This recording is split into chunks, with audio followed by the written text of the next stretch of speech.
everyone, it's Miss Champagne. Okay, so I am back. So guys, the reason why I'm doing this video, or I'm going to be doing, I think 3 videos. I'm going to be telling stories because that's how I like to teach. I'm going to be talking about how on this babysitting slash English teaching journey that I've been going on recently in the last, let's say month and a half, how it's been an excellent experience. And I'm also going to talk about how I was almost hired as a traveling governess. And a governess is like a live-in tutor, but that will be like after I do these videos, and then that will be a separate video and some other videos. But anyways, so I want to talk about something that I'm noticing by babysitting and English teaching in Japan as a first world woman who's American, who's Black American, and who is almost a doctor. So that's the viewpoint that I'm coming from, and I'm saying all these reasons you'll see in a bit. All right. So, anyways, guys, so and I'm going to talk about like my Korean mother. I have 2 Korean mothers I work with, and I'm talking about the one who has the twins. Now, super, like, I like her a lot, but I think like obviously there's something.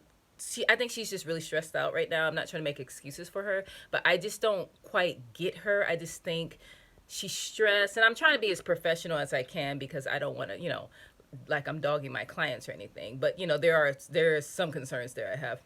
Anyway, so when I first met her, she emailed me on the babysitting website, and it has my profile, it has my picture, it has everything. It has like my profile, it has my picture, it has that I'm becoming a doctor of education, that I've been in Japan for almost 12 years, that I babysit kids, I teach English, things like that. So my profile, everything is there, and I'm American, everything is there, native English teacher, everything is there. So when I go to meet her, like, first she wanted me to come to her house, and I told her, we're not allowed to do that because we're supposed to meet you in a cafe or something.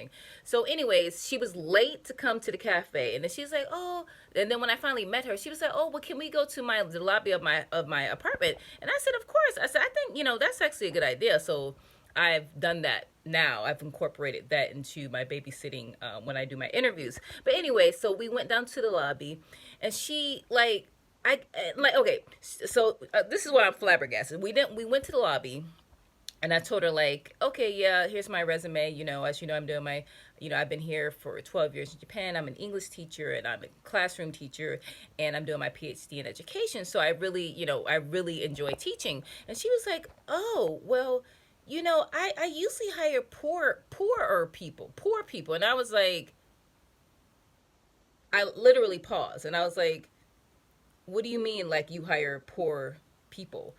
And she was like, well, my current babysitter, she's from Indonesia, and I hired her because I know they speak English there, but she's not a native English speaker, and she's nice, but she can't teach English to my daughter. And I said, well, if you hired her as a babysitter and she's only a babysitter, I said, why would you think that she could teach your child English as if she's a native English teacher or as if she's a native English speaker? I said, why? I said, did you not realize that she was hired as a babysitter and not as a teacher?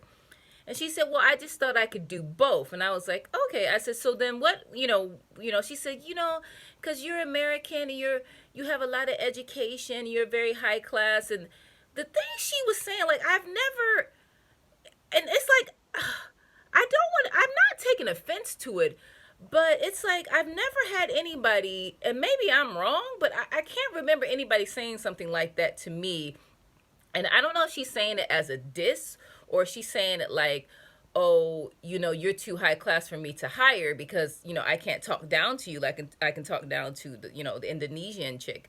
So what I have discovered, what I am discovering, because I have 2 more stories, is that I feel that in Japan, like, and I'm not saying Japanese mothers, because these stories I'm going to tell you has nothing to do with Japanese mothers. These are non-Japanese moms.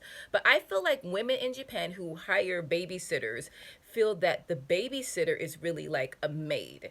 Because when I started the job, like with, being with the twins, like the twins are adorable, but they, like, literally, guys, like, I swear to God, the mother doesn't have a crib for the babies to sleep in, and there's also no pack and play. So literally, the babies are crawling around all day, all day, and there's not even a playroom for them. So when I first did it the first day, I was absolutely exhausted. And I was like, wow, like, I was like, how is that Indonesian lady able to do this 5 days a week? Because now she has an Indonesian lady. She hired her for 3 days, and now she has me coming 2 days. And I'm just like, because she said that the Indonesian chick also does housework. And in my experience of working with those little babies, I can't do any housework. I don't do housework anyways. But even if I could, I can't, because it's like you constantly have to run after the twins, and because they're crawling, and stop them from getting into stuff. They don't have a playpen or a crib. So I feel like that some women, and I'm not even talking about Japanese moms, I'm talking about non-Japanese moms, use babysitting as a way to really hire a maid. And they want that maid not only to babysit the kids, but also to like do housework and teach English. Like, those are three different roles. So, guys, what do you think about my story? This is the first story. Do you think that, it's okay for the mothers, and I'm not talking about Japanese mom, I'm talking about the other moms who live here, to hire babysitters but really want them to be maids? Do you think that's okay? What do you think about that, guys? All right, so guys, I'm going to come back with my second story. I'll see you in a bit. Bye.